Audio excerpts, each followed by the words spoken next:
So, as an entertainer, a comedian, a spokesperson, a narrator of pop culture, how do you see the effect of comedy and arts and entertainment on social movements and bringing people together for a more enlightened and collaborative society?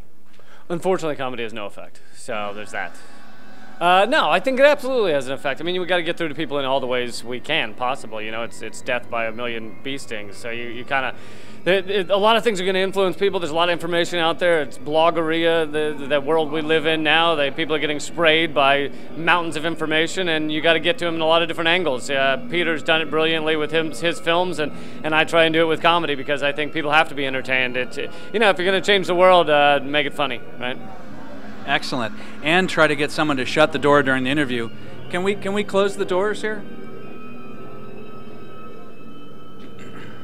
I think it was the soundtrack to Psycho playing in the background that gave this interview an entirely different tone. It's because I just murdered someone, so. Life soundtrack, the soundtrack to Lee Camp. Well, okay, so back to one. Is there something in your act, your routine, that you find that sort of relates and hits the heart of the Zeitgeist movement, or something that maybe you've crafted toward this awareness? I mean, I think a lot of what I talk about coincides with things Peter Joseph has talked about in some of his videos. Not all of it does, but some of it does. And then there's other times I have specific jokes where I was inspired by something that was talked about in the films or various other points that are made, and I try and make them in a completely different way. But the end result is the same idea. One is Wall Street. I talk about Wall Street. I talk about how it's basically built to benefit off the misery of others. I mean, if a corporation does something horrible, the stock goes up. If they do something wonderful, like give free AIDS medication to an entire country, stock goes down. So you have a system like that. I mean, how long can any system like that last? It's insanity. But I go about it through comedy. Yeah. Fantastic. I'm going to throw a name at you. You will remember Dennis Trainer. Yeah, I love Dennis. Dennis makes great films of his own. Now, we have him in common. We both at different times have collaborated with Dennis. I haven't had him, but... Oh. Yeah, maybe that was a little deep, dark secret that we shouldn't have gone into. But we are both connected to him, so one degree of separation. I think this is the first time you and I have met tonight. But you've collaborated with Dennis, I've collaborated with Dennis, and some other people. I think Rick Overton, some others?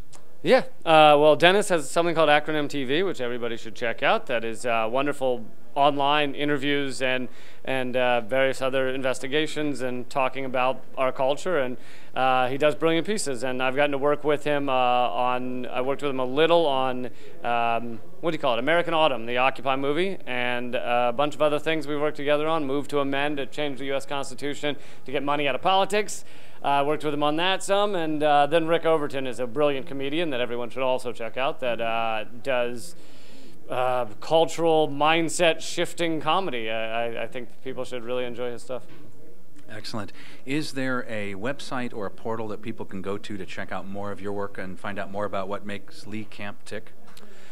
I'll be around the corner grabbing a drink in about 10 minutes. Other than that, I'd say Twitter, I'm at Lee Camp. My website is leecamp.net, and my weekly TV show is called Redacted Tonight. It's on RT America, but it's also all online. So if you don't have cable or a television, as many of you fine informed folks don't, go to YouTube, look up Redacted Tonight.